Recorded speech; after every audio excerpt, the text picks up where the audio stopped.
Here's how to join Booking.com affiliate program. First, you want to open up any web browser. Here you want to search Booking.com affiliate program. Now click on the very first website. Here click on the option of register. On this page you will have to fill up some details, so go ahead and enter all of these information. First you need to enter your program region, then enter your account language, now enter your country name, then enter your email address. Now you will have to set up a password. Create a strong password, then enter it again to confirm. Now you want to verify that you're human. After that, tap on the verify email option. An email will be sent to you. Open that email.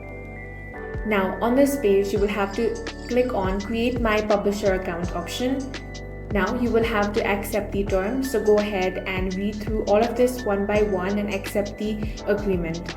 After you have accepted all of these agreements, you want to click on continue to account. Log in if prompted. Now your application has been submitted. You will need to wait for approval. Booking.com will review your application and send a confirmation email to your inbox. This usually includes either your approval or feedback if something needs to be adjusted. When your account is approved, you will gain access to your affiliate dashboard. From there, you can generate tracking links, banners, and promotional tools that you can place on your website, app, or social media. Every time someone clicks your link and completes a booking, you earn a commission. That's all for this video. If you found it useful, make sure to hit the like button and subscribe for more videos like this.